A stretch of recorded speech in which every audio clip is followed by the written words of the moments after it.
कहानी की शुरुआत में एक रिकॉर्डिंग स्टूडियो दिखाया जाता है जहां पर एक सिंगर गाना रिकॉर्ड कर रहा होता है, लेकिन वो गाना रिकॉर्ड करते करते रुक जाता है क्योंकि उसे लिरिक्स पसंद नहीं होते और वो गाना रिकॉर्ड करने से मना कर देता है।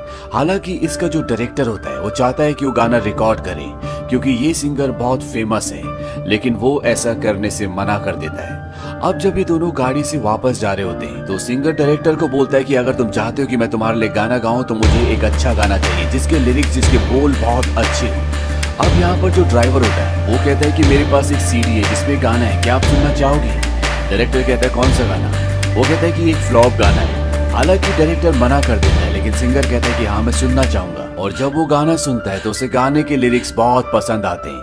डायरेक्टर के दिमाग में एक आइडिया आता है और वो कहता है क्यों ना हम किसी लिरिक्स राइटर से अपने गाने के लिरिक्स लिखवा लें। तो ड्राइवर से पूछते हैं कि ये सीडी तुम्हें कहाँ से मिली? वो कहता है कि मेरे एक दोस्त स्टूडियो में काम कर रहा है, उसी ने मुझे सीडी दी, लेकिन अब वो स्टूडियो छोड़ चुका है और वो एक रेस्टोरेंट में काम कर रहा है। डायरेक्टर कहता है कि तुम हमें वहाँ ले जाओ।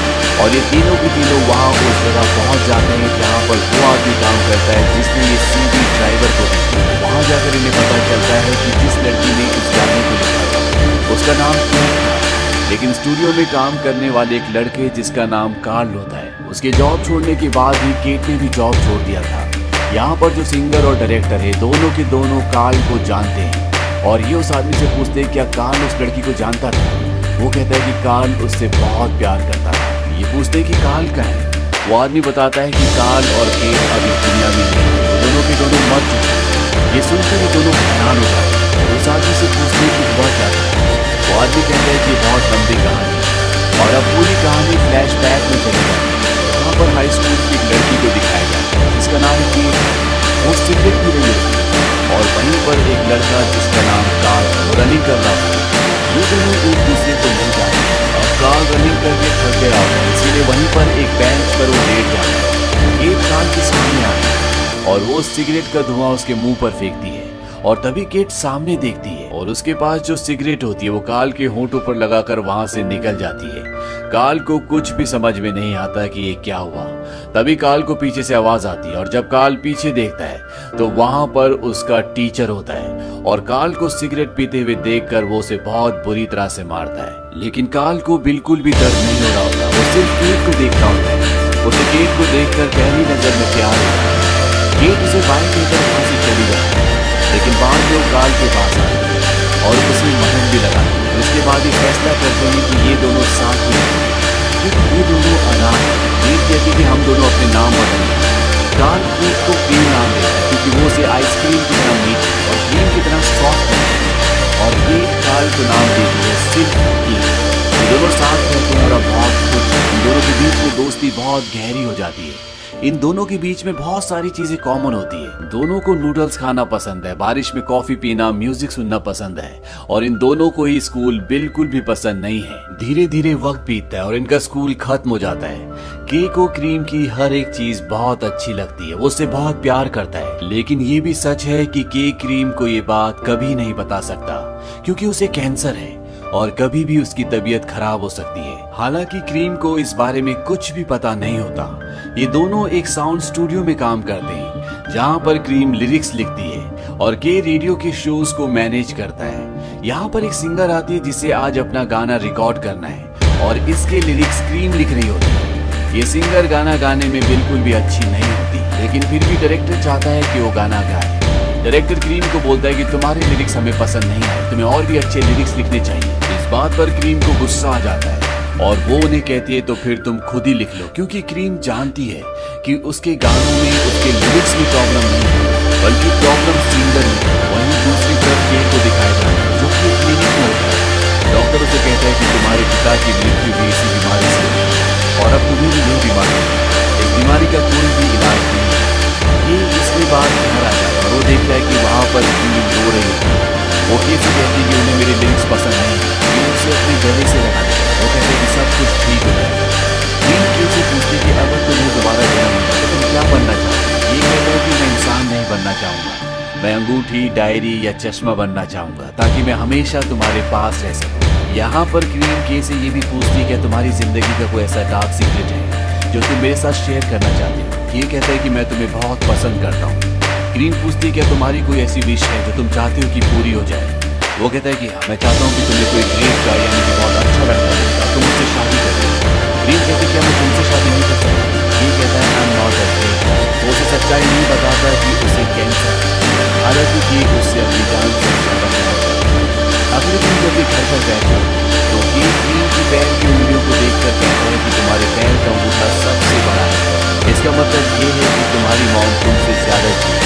ये मैंने कहीं पढ़ा था। क्रीम कहती है झूठ है, मेरे माँ बाप दोनों एक साथ कार एक्सीडेंट में बहुत पहले मर चुके हैं। और वो को ये भी कहती है कि अगर तुम मुझसे पहले मरे तो मैं तुम्हें मार दूंगी। ये दोनों एक दूसरे से बहुत अटैच होते हैं। वहीं अब क्रीम जब स्टूडियो में जाती है तो कॉफी मशीन में कॉफी लेने के लिए जाती है, लेकिन वो देखती है कि वहां पर कप नहीं होता। तभी उसको एक डॉक्टर दिखता है जो कॉफी पी रहा होता है, और जब वो अपनी कॉफी पी लेता है तो क्रीम उसके पास जाती है और उसका कप उससे मांगती है, और उस कप में वो कॉफी पीती है। और कॉफी पीने के बाद वो डॉक्टर को कप वापस करती है और कहती है कि मैंने तुम्हारी झूठे कप में कॉफी पी, तुम इसे किसी तरह की किस्मत समझो। और ये कहकर वो वहां से चली जाती है। और अगले दिन दोबारा वो उसी डॉक्टर के पास जाती है। दरअसल ये डॉक्टर स्टूडियो में एक शो करने के लिए आया था और वो उसके अपने दांत चेक करता है। डॉक्टर कहता है कि तुम्हारे दांतों में कैविटी है, लेकिन ये जल्दी ठीक हो जाएगी। क्रीम उसे कहती है कि पहले दिन हम मिले, हमने किस किया, दूसरे दिन तुमने मेरे मुंह के अंदर था, तीसरे दिन उन्हें क्या करना चाहिए। डॉक्टर पूरी तरह से हैरान होता है, वो उसकी इस बात का कोई भी जवाब नहीं देता। और अगली सुबह क्रीम के को बताती है कि हमारे स्टूडियो में जो गेस्ट डॉक्टर आया है उससे मुझे प्यार हो गया। के उसकी बात का कोई जवाब नहीं देता, हालांकि उसको अंदर ही अंदर बहुत दुख होता है, लेकिन कहीं ना कहीं वो खुश भी होता है क्योंकि उसे अपनी जिंदगी की सच्चाई का पता है। वो चाहकर भी क्रीम का कभी भी नहीं हो सकता। अब के स्टूडियो आने के बाद डॉक्टर के बारे में इंक्वायरी करता है और उसे पता चलता है कि वो बहुत अच्छी फैमिली से बिलोंग करता है और साथ ही साथ वो एक जाना माना डॉक्टर है। पर उसके लिए सिर्फ इतनी बातें काफी नहीं है, वो उसकी मेडिकल हिस्ट्री भी जानना चाहता है और इसीलिए इंश्योरेंस कंपनी को कॉल करता है और उसे पता चलता है कि डॉक्टर एकदम फिट है, उसे कोई बीमारी नहीं है। लेकिन उसे एक प्रोड्यूसर से पता चलता है कि उसकी एक फियांसे है जिसके लिए वो सीरियस भी है। वहीं दूसरी तरफ क्रीम डॉक्टर के पास जाती है और वो उसे एक सीडी देकर कहती है कि ये तुम्हारे लिए गिफ्ट है। डॉक्टर उसे थैंक्स कहता है। वो कहती है सिर्फ थैंक्स, पहले तो मेरी लिप्स तक पहुंचे, उसके बाद मेरे मुंह के अंदर, और अब तुम मेरे दिमाग में घूम रहे हो, क्या तुम मेरे साथ ट्रेन पर चल सकते हो। डॉक्टर हाँ कर देते हैं। उसके बाद रात को ये बार में जाती है और वहां पर डॉक्टर क्रीम को बताता है कि मेरी एंगेजमेंट मैं इंगेज हूँ, लेकिन क्रीम कहती है कि मुझे इससे कोई फर्क नहीं पड़ता। अगले दिन जब ये क्रीम को खाने के लिए कहता है तो कहती है कि मुझे कहीं जाना है, और वो जल्दीबाजी में घर से निकल जाती है। और उसके निकलने के कुछ देर बाद घर पर एक फोन रिंग होता है। दरअसल क्रीम जल्दीबाजी में अपना फोन घर पर ही छोड़ गई होती है। ये कॉल रिसीव करता है, ये डॉक्टर का कॉल है। डॉक्टर क्रीम से बात करना चाहता है। ये कहता है कि वो निकल चुकी है। डॉक्टर बताता है कि मुझे क्लिनिक में कुछ जरूरी काम आ गया है, आज हम दोनों मिलने वाले थे, इसीलिए मैं नहीं आ पाऊंगा। ये उससे उस रेस्टोरेंट का पता पूछता है जहाँ पर क्रीम उसका इंतजार कर रही है, और वो वहाँ पर पहुँच जाता है। वो क्रीम को बताता है कि डॉक्टर आज नहीं आ पाएगा, उसे क्लिनिक में कुछ काम आ गया। क्रीम को इस बात से ज्यादा फर्क नहीं पड़ता और वो के को अपने साथ बिठाने को कहते हैं कि हम साथ लंच करेंगे। वहीं क्रीम एक बार जब स्टूडियो में तो उसे चक्कर आता है, वो होश जाता है। और जब क्रीम हॉस्पिटल पहुंचता है तो डॉक्टर उसे बताता है कि कैल्शियम की कमी की वजह से के को चक्कर आ रही है। दरअसल क्रीम ने डॉक्टर को ऐसा करने के लिए कहा। क्रीम कहती है कि हम दोनों एक ही घर में सालों से हम दोनों साथ खाना खाते हैं, खाना खाते हैं, फिर मेरी बॉडी में कैल्शियम की कमी क्यों नहीं। ये कहता है कि तुम मुझसे बहुत ज्यादा खाना खाते हो। दरअसल इन दोनों के बीच में ऐसी नोक-झोंक चलती है। अब ये डॉक्टर की जो फियांसे होती है उसे एक लेटर लिखता है और साथ ही अपने मेडिकल सर्टिफिकेट्स भी भेजता है, और वो उसमें उसे सब कुछ बताता है कि मैं एक लड़की से प्यार करता हूँ, लेकिन वो लड़की डॉक्टर को पसंद करती है और मैं चाहता हूँ कि तुम दोनों ब्रेकअप कर लो ताकि वो दोनों हमेशा साथ रह सके। दरअसल के ने पहले भी कोशिश की थी, लेकिन उस वक्त डॉक्टर की फियांसे नहीं मानी थी और अब वो उसे मिलने के लिए बुलाती है। वो कहती है ठीक है, मैं तुम्हारी बात मान लूंगी, लेकिन मैं तुम्हारी फोटोज खींचना चाहती हूँ। दरअसल ये एक फोटोग्राफर है और ये चाहती है कि ऐसे इंसान की फोटो कुछ ही दिनों बाद मरने ये उसकी इस शर्त को मान जाता है। दरअसल डॉक्टर की जो फियांसे होती है उसे डॉक्टर से बहुत ज्यादा लगाव नहीं होता। उन दोनों के विचार एक दूसरे से बहुत ज्यादा अलग है और साथ ही साथ उनको पता है वो कुछ दिनों में मरने वाला है और वो नहीं चाहता कि उसके मरने के बाद भी अकेली है, क्योंकि उसने अपनी पूरी जिंदगी अकेली बिताई। उसके पिता के मरने के बाद उसकी मॉम पूरी तरह से टूट गई थी और वो के को रेस्टोरेंट में ले जाती है और वो कहती कि मैं तुम्हें भी ऐसी हालत में नहीं देख सकती, क्योंकि उसकी मॉम को पता था कि के को भी यही बीमारी है और वो अपने बेटे को अपनी आंखों के सामने मरते हुए नहीं देखना चाहती थी, इसीलिए वो उसे छोड़कर चली जाती है। और के इस बात को अच्छी तरह समझता है क्योंकि उसने अपने पिता को अपनी आंखों के सामने मरते हुए देखा था। हालांकि उसकी मॉम ने उसकी हर एक जरूरत का हमेशा ध्यान रखा, लेकिन वो उसके साथ फिर कभी नहीं रही। वहीं एक दिन के और क्रीम अपने स्टूडियो के लोगों के साथ डिनर पर जाते हैं और जब वो वहां पर पहुंचते तो वो देखते हैं कि वहां पर डॉक्टर भी होता है। के को ये बात नहीं पता थी और के वहां से कुछ ही देर बाद चला जाता है क्योंकि वो चाहता है कि क्रीम और डॉक्टर साथ वक्त बिताए ताकि ये एक दूसरे को और अच्छे से जाने। लेकिन जब के घर पर होता है, वो खाना खा रहा होता है, तो क्रीम भी वहां पर पहुंच जाती है और ये दोनों एक दूसरे के साथ खाना खाते हैं। इसके बाद जैसा कि डॉक्टर की फियांसे की शर्त होती है कि उसके साथ फोटो शूट भी करता है और जब उसे के की सारी कहानी, सारी सच्चाई पता चलती है तो उसे उसके साथ बहुत सिंपैथी भी होती है और वो डॉक्टर के पास जाती है और वो उससे रिश्ता तोड़ देती है। दरअसल इन दोनों के बीच में कोई इमोशनल बॉन्ड होता भी नहीं। ये दोनों की सोच, विचार, जिंदगी पूरी तरह से अलग होती है, इसीलिए इस बात से इन दोनों को कोई भी फर्क नहीं पड़ता। और इसके बाद डॉक्टर की और क्रीम की शादी पक्की हो जाती है और जब क्रीम को और डॉक्टर को शादी की ड्रेस लेने के लिए जाना होता है तो डॉक्टर को कुछ काम आ जाता है, इसीलिए उसके साथ के को जाना पड़ता है। और जब क्रीम दुल्हन की ड्रेस पहनती है तो वो के को दूल्हे की ड्रेस पहनने के लिए कहती है और ये दोनों दूल्हा दुल्हन की ड्रेस पहनकर शीशे के सामने खड़े होते हैं। इस बात से के बहुत ज्यादा इमोशनल हो जाता है, लेकिन वो अपने इमोशंस को छुपा लेता है। क्रीम अपनी और के की एक फोटो खींचती है और उसे फोटो बहुत अच्छा लगता है। के यहाँ से बाहर निकल जाता है, लेकिन के अब अपने आप को संभाल नहीं पा रहा। वो सड़क पर चलते हुए बहुत रो रहा होता है। ऐसा लगता है कि उसके चारों तरफ की दुनिया रुक चुकी है। वो अपने घुटनों पर गिर जाता है और फूट फूट कर रोता है। और अब वो दिन आता है जब क्रीम की और डॉक्टर की शादी है।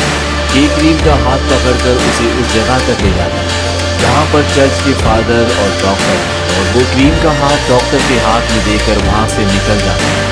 उसके चेहरे में एक सेटिस्फैक्शन होता है और साथ ही साथ एक गम की छाया भी होती है। उसे सेटिस्फैक्शन इस बात का होता है कि उसके मरने के बाद क्रीम के पास अब कोई है, उसे अकेला नहीं रहना पड़ेगा। और उसे गम इस बात का होता है कि आज उसने अपना सब कुछ खो दिया, उसने अपना सपना किसी और के हाथों में दे दिया। अब कहानी वापस प्रेजेंट में आती है जहाँ पर एक आदमी इस पूरी कहानी को उस सिंगर को और डायरेक्टर को सुना रहा होता है। सिंगर पूछता है कि इसके बाद क्या हुआ, उस लड़की का क्या हुआ। वो आदमी कहता है इसके बाद मुझे कुछ भी नहीं पता। और ये दोनों अपनी गाड़ी से यहाँ से निकल जाते हैं। और अब कहानी एक बार फिर से फ्लैशबैक में जाती है और हमें वो वक्त दिखाया जाता है जब ये हाई स्कूल में था। उसकी मॉम उसे रेस्टोरेंट में ले जाती है, उसे कहती है कि अब मुझे तुम्हारी जिंदगी से दूर जाना है, वैसे भी अब तुम बड़े हो चुके हो। और जब के की मॉम वहाँ से चली जाती है, के विंडो से अपनी मॉम को देखता है और वो कई घंटों तक वहीं पर खड़ा होकर रोता है। इसी रेस्टोरेंट में क्रीम भी होती है और ये सब कुछ देख रही होती है। क्रीम ने भी कार एक्सीडेंट में अपनी पूरी फैमिली को खो दिया होता है और उसे पता है कि अकेलापन क्या होता है। और यहाँ पर वो ये डिसाइड करती है कि वो के साथ रहेगी और एक यही वजह होती है कि क्रीम के साथ रहना शुरू कर देती है।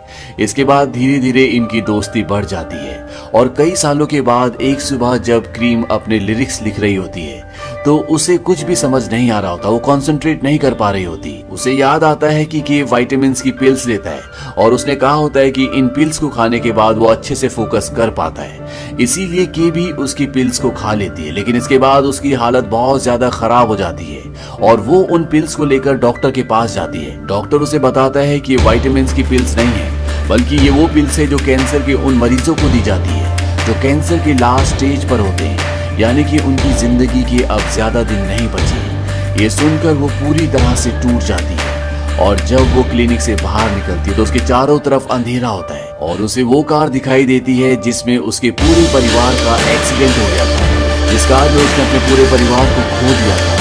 और इस कार में उसे की भी दिखा है। वो रोते हुए कार का पीछा करना शुरू कर देती है क्योंकि वो नहीं चाहती कि के उसकी जिंदगी से दूर जाए। वो के से बहुत प्यार करती है। वो गाड़ी रोककर के को उतार लेना चाहती है, लेकिन गाड़ी उससे बहुत दूर निकल जाती है। और ये वो दिन होता है जिस दिन डायरेक्टर को क्रीम के लिरिक्स पसंद नहीं आए और के बेहोश हो गया था। और जब के घर पर आता है तो क्रीम उसे कहती है कि डायरेक्टर को मेरी लिरिक्स पसंद नहीं आए और वो उसके गले लगकर बहुत रोती है। दरअसल वो लिरिक्स के लिए नहीं, बल्कि वो इसलिए रो रही होती है कि उसे पता चल चुका है कि के को कैंसर है और वो उसकी दुनिया से जल्दी बहुत दूर चला जाएगा। लेकिन उस वक्त वो के को ये बात नहीं बताती और जब के बेहोश हो गया था और क्रीम उससे हॉस्पिटल में मिलने के लिए गई थी, तो जब के डॉक्टर को ये कह रहा था कि ये बात क्रीम को मत बताना कि मुझे कैंसर है, उसे ये कह देना कि सिर्फ कैल्शियम की कमी की वजह से हुआ है।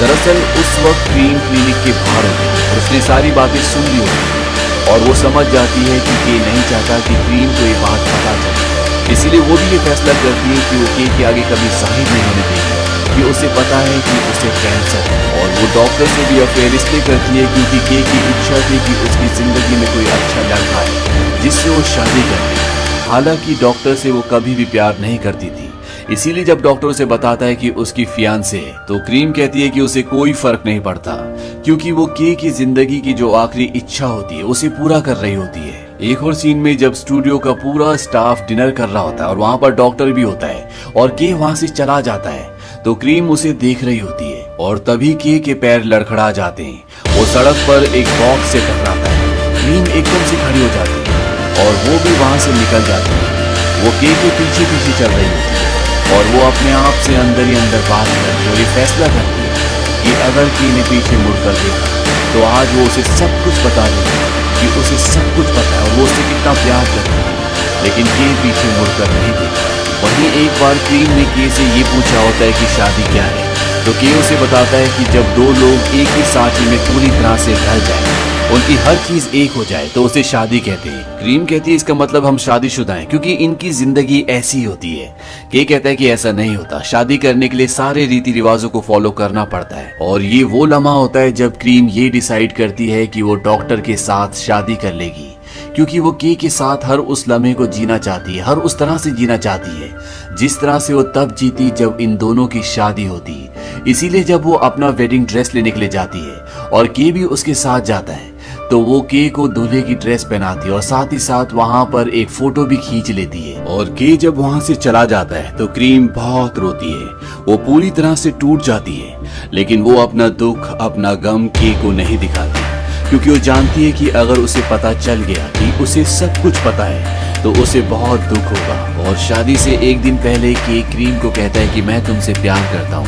क्रीम कहती है कि मैं भी तुमसे प्यार करता हूँ। हालांकि ये दोनों जानते हैं कि ये प्यार दोस्ती वाला प्यार नहीं है, बल्कि ये वो प्यार है जो एक पत्नी अपने पति से और एक पति अपनी पत्नी से करता है। लेकिन ये साफ साफ शब्दों में कुछ भी नहीं कहते। और अगले दिन जब क्रीम की शादी होती है तो के उसका हाथ पकड़कर उसे उस जगह तक ले जाता है जहाँ पर फादर है, जहाँ पर डॉक्टर के साथ उसकी शादी होती है। लेकिन क्रीम ने के साथ हर एक उस लम्हे को उस तरह से जी लिया होगा जो वो उस वक्त जीती जब उसकी के साथ शादी हुई।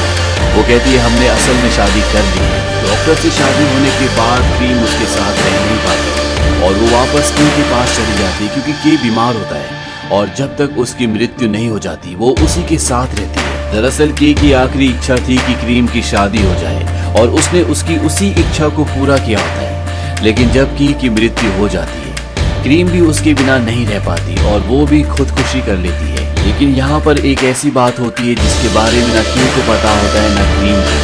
दरअसल डॉक्टर को शुरू से पता था कि ये दोनों एक दूसरे से बहुत प्यार करते हैं और ये जो कुछ कर रहे हैं ये क्यों कर रहे हैं। इसीलिए सब कुछ पता होने के बाद भी वो क्रीम से शादी करता है और उसका जो भी इरादा होता है वो उस इरादे को पूरा करने में कहीं न कहीं उसकी मदद करता है। और उसकी जो एंगेजमेंट की थी उस लड़की से वो कभी कनेक्ट हो ही नहीं पाया, इसीलिए उसे इस बात से कोई भी फर्क नहीं पड़ा। हालांकि क्रीम ने एक रिकॉर्डर में अपनी आवाज रिकॉर्ड की होती है और उसने डॉक्टर से माफी मांगी होती है। क्रीम ने के लिए उस रिकॉर्डर में जिसमें वो अपनी और उसकी सारी बातें रिकॉर्ड करती थी उसमें ये भी रिकॉर्ड किया होता है कि मैं जल्द ही तुमसे मिलूंगी, तुम मुझे देखकर पागल मत हो जाना और अगर तुमने मुझे डांटा तो मैं बहुत रोऊंगी, मैं जल्द ही तुमसे दूसरी दुनिया में मिलूंगी। ये रिकॉर्डिंग उसने के की मृत्यु के बाद की थी क्योंकि वो भी बहुत जल्दी के से मिलने के लिए इस दुनिया को छोड़कर जाने वाली है। क्योंकि के से उसने इतना प्यार किया था कि वो इस दुनिया में के बिना जीने की सोच भी नहीं सकती थी। और अंत में हमें ये दिखाया जाता है कि पूरी दुनिया थम गई है और आसमान में दो पंछी एक साथ हो गए। इस बात का प्रतीक होता है कि ये दोनों दूसरी दुनिया में मिल चुके हैं।